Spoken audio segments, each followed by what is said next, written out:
Mas, doutor, me disse aí, qual o caso mais espinhoso que o senhor já defendeu? Se eticamente o senhor pode falar, não precisa citar nomes, mas qual é aquele caso que o senhor falou assim, Olha, ó, dá moço, tem que livrar esse cara? Olha, esse é um caso de um cliente inocente, foi absolvido, mas sofremos agruras. Viajamos por uma via crucis, um deserto, no decorrer da instrução desse processo. E esse deserto, essa via crucis, esses cactos, esses espinhos, iniciaram-se na própria fase processual. Eu vou dizer porque eu fui autorizado a dizer e porque também se trata de um processo público.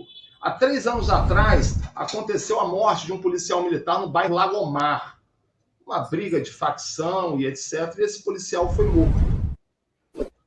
A polícia militar, em busca de quem eventualmente fez a prática desse homicídio, né, entrou aqui na linha onde é a Igreja Universal, na linha do trem ali, no Cajueiros, naquele bairro.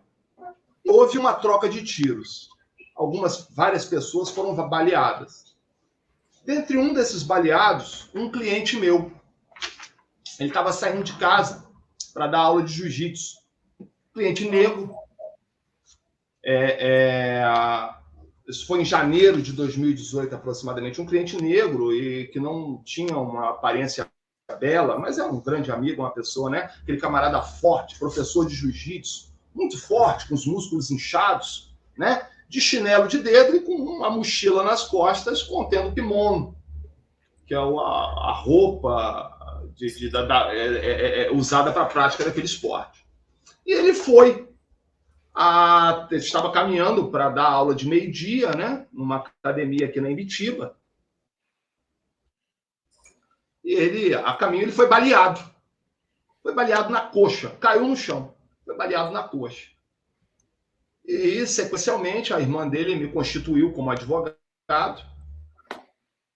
me ligou, doutor, o senhor pode ir até a delegacia? Eu falei, mas por quê? O fulano, né, me perdoa, mas não tem problema, o processo é público, né, está preso. Eu falei, mas não é possível. Não é possível. Né? Isso é um exemplo da justiça penal, do direito penal seletivo. Um negro, né? Foi baleado, mas está preso. O cara é baleado e ainda está preso. Que estranho. Na mesma hora, me dirigi à sede policial. Ele estava ferido, tinha sido atendido no HPM. Estava com a perna, com um tiro transfixante na coxa, né? O tiro que atravessa, o tiro transfixante é aquele que atravessa a coxa. Estava lá na delegacia de polícia com as gases enroladas e sangrando. E eu perguntei ao policial que acusação pesa sobre esse homem. Ele trocou tiro com policiais. Eu falei, não é possível. Não é possível. Ele trocou tiro. E não é possível, porque eu conhecia esse cidadão. Sabia que não era o perfil dele. É um professor de jiu-jitsu. Jamais mora na favela porque tem uma condição financeira que permite morar naquele lugar. Aí trocou tiro, eu falei, meu Deus, será? E aguardei os depoimentos de alguns policiais. Os policiais disseram que ele estava sobre uma moto, os policiais militares, disseram que ele estava em cima de uma moto, disparou tiro contra a polícia e logo em seguida a polícia revidou e ele foi baleado.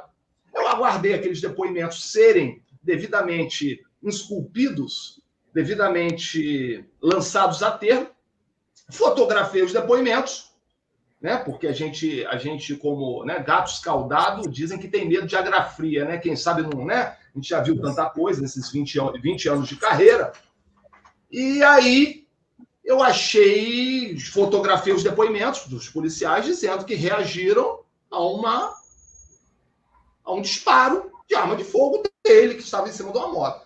Perfeito. Eu vim para casa e perguntei a ele, fulano, o senhor disparou esses tiros, porque uma forma de defender seria uma, outra forma de defender seria outra. Não, eu não disparei tiro algum. Eu não sei nem o que é arma. Eu nunca atirei. Então, eu entrei em contato, uma parente minha, perita criminal, minha tia, muito capaz, mais de 40 anos de polícia, muito capaz na área de exame pele necropsial, laudo de local de crime, etc. Né? E questionei algumas coisas, etc. Ela falou assim, olha só, A maneira de ser verdade, confirmar a verdade dos policiais ou desmenti-los, seria pedir um exame residuográfico nas mãos deste acusado. O que vem a ser, André, um exame residuográfico? O exame residuográfico é um extrato das palmas e das mãos e dos punhos que mostra se há resíduo de pólvora. Toda pessoa que efetua disparo nas primeiras 72 horas após o disparo da arma de fogo tem resíduo de pólvora nas mãos. E meia-noite retorno à delegacia, uma petiçãozinha feita quase que à mão, na minha canetinha Bic, pedindo ao delegado de polícia que se digne determinar a realização de um exame residuográfico nas mãos daquele acusado, como forma de iniciar o seu direito de defesa naquela sede. Apesar do inquérito, da fase pré-processual ser inquisitória, a atuação do advogado é permitida e também, digo mais, é essencial. Eu senti que quando eu cheguei na delegacia, pedi o exame residuográfico, os olhos se arregalaram.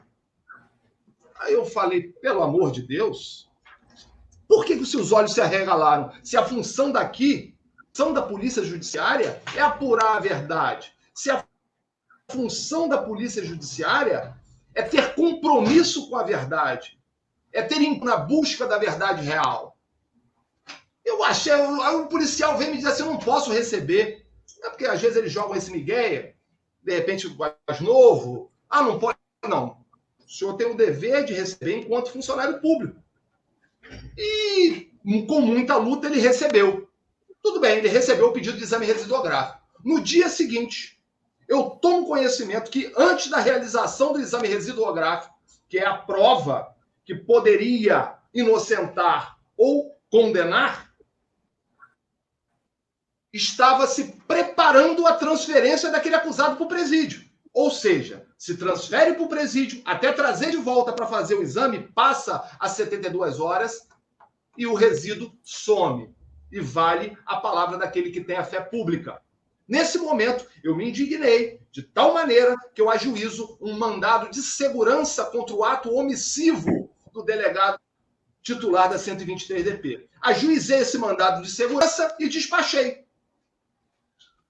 Chego na delegacia no dia seguinte, o delegado, não, vou fazer o exame. Tremendo. Eu falei, pô, que estranho, que estranho. A resistência daquela autoridade em não fazer uma exigência e os rumores de transferência daquele acusado antes de fazer o exame, o que viria a inviabilizar a prova posterior de que agiu de forma leviana e desonesta aquela autoridade. Por isso que eu ajuizei uma de segurança. Foi feito o exame. Um réu preto, um réu pobre. Preto não é no sentido pejorativo, é para mostrar que a justiça do Brasil é uma justiça penal seletiva. E ainda o é. Ajuizei e é realmente. E aconteceu o curso do processo. E o curso do processo seguiu. Houve os policiais confirmaram em sede policial que aquele acusado estava atrás de uma moto e disparou contra a polícia. E o exame residuográfico sendo pedido, né? E seguiu. Chega o resultado do exame. O resultado começou a demorar. Nesse momento, eu tive um outro insight de estranheza. Demorou muitos meses. O exame que é feito de maneira rápida. É como um exame de sangue no laboratório, né? O que eu fiz? Demorou, eu pedi que aquele juiz de primeira instância indiciasse o delegado por crime de prevaricação, porque ele estava demorando na entrega daquele exame. O juiz foi e cobrou. Chega o exame. O que diz o exame? Negativo. Não havia resíduo de pólvora na mão daquele cidadão. Aquele cidadão jamais tinha efetuado disparo naquela situação. E mais. Baleado na coxa. Segundo o relato dos policiais, ele estava em cima de uma moto. Você sabe que quem está em cima de uma moto tem as pernas flexionadas. O tiro que você baleia um cara andando de moto, ele vai pegar. Ele vai ter uma zona de entrada e uma zona de saída. inclinada. Ele não atinge uma pessoa que está andando em pé, a zona de entrada da bala e a zona de saída é reta. Pediu uma nova perícia. Provou que aquela tese, que aquela narrativa construída foi mentirosa.